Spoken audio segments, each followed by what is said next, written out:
welcome to Zines and Roger. Hello, how are you? You alright? I'm going to do a very quick video tutorial on how to make a super chunky, easy peasy scarf. I don't actually know if I'm going to call it that yet. I haven't actually finished it.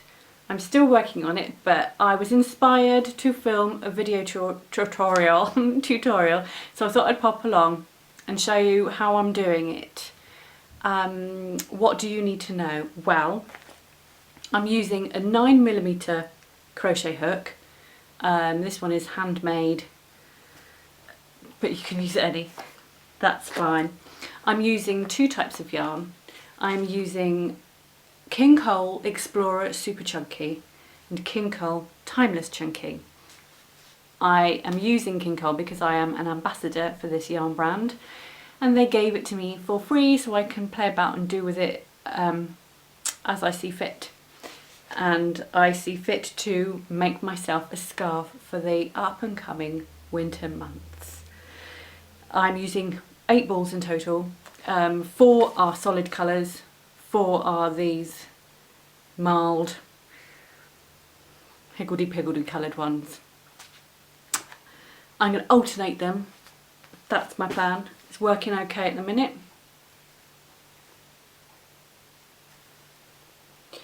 I am using 20 rows, I think. I'm going to write the details in a separate blog post so that if you want to use the written pattern as a guide as well, you can, because I'm probably going to go wrong right now.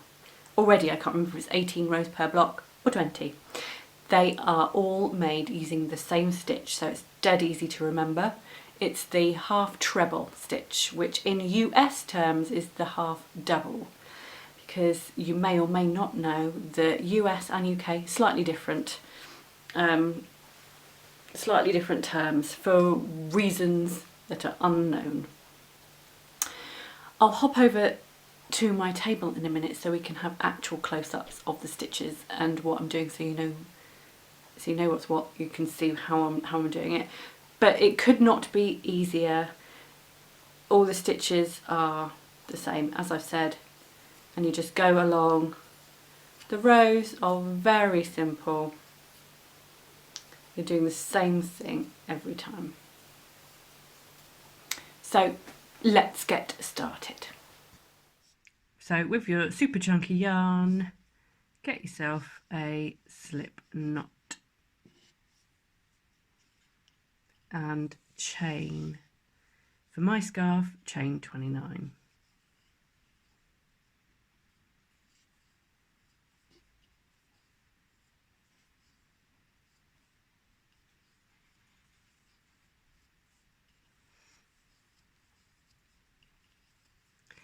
I'm just going to make a swatch for this tutorial, so I've stopped here, but you keep going. Ordinarily, you can work into the top loop of each chain, but I think that's messy. So I would advise you work into the back bumps, which are these guys.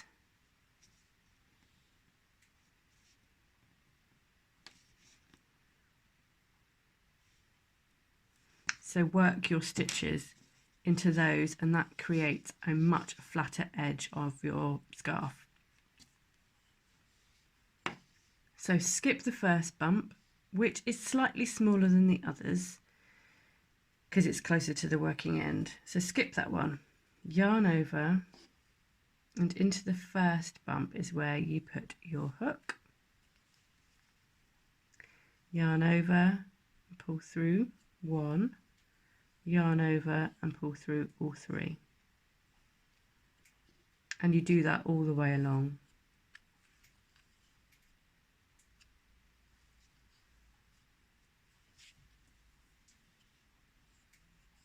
Whoops.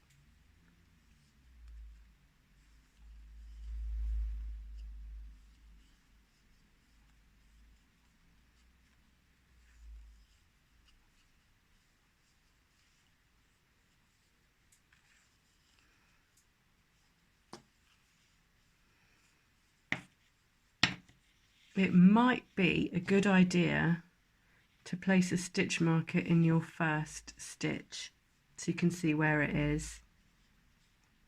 That will help you when you come back.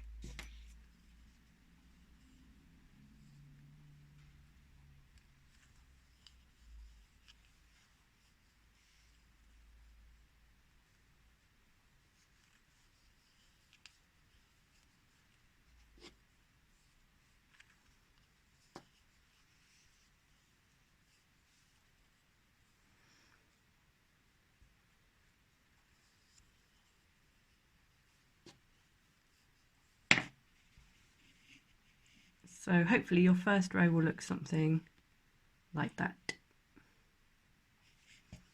Chain 1, and this is a little bit different because we're working into the, I call it the third loop of a half double, half treble.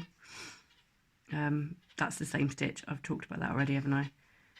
So normally you'd work into those 2 bars, but for this particular stitch we work into these bars, and you may or may not be able to hear my budgie.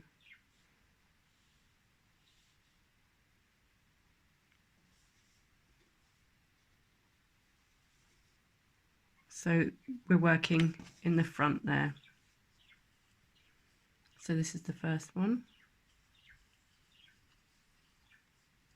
and it's the same stitch we were doing before. So you go in, yarn over and pull it through, yarn over and pull through all 3. I don't actually know the name of the stitch.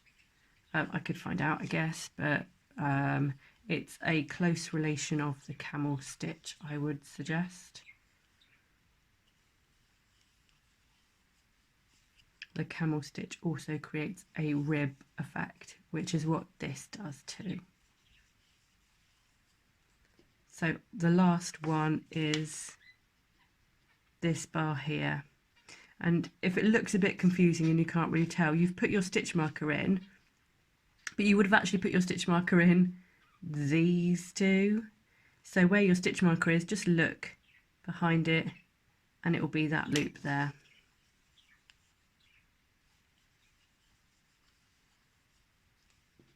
And then all subsequent rows are the same.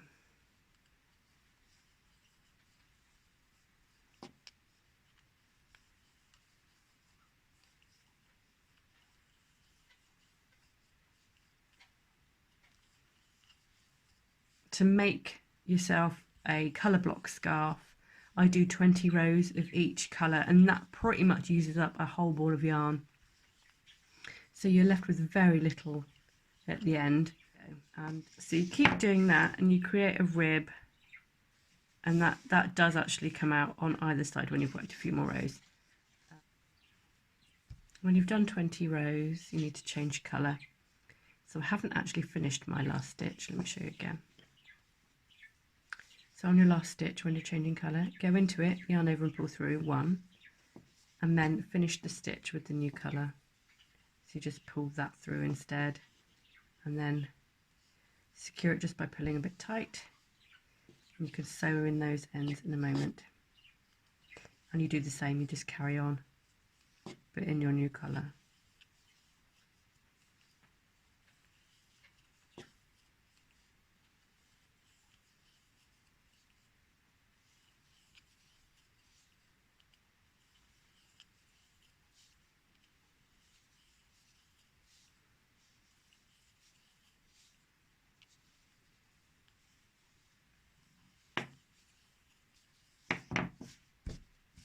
There you go.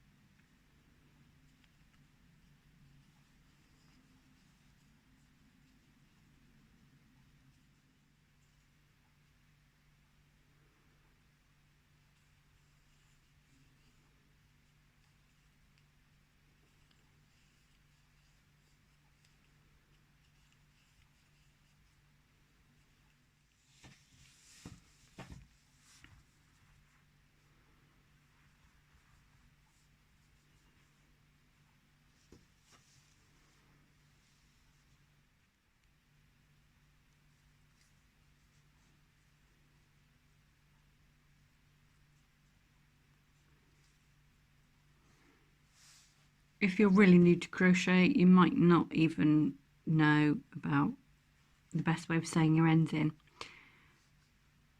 I don't really know an official way. You just make it up. I always do anyway.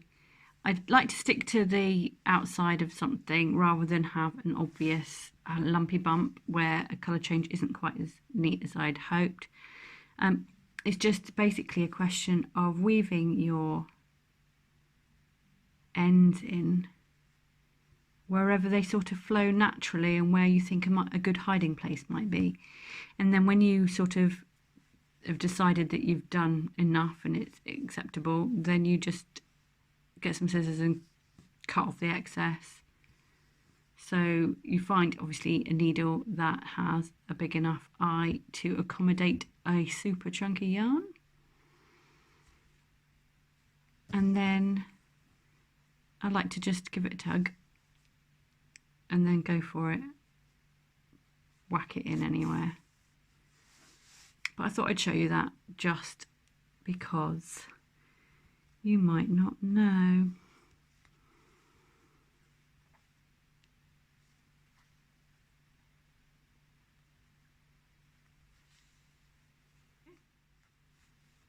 That'll do. And then I'll cut both those ends and they're sewn in then. Right. I think that's it now. I've covered all bases.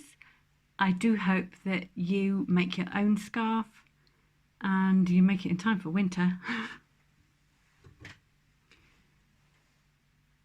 Thank you very much for watching. Don't forget to like and subscribe.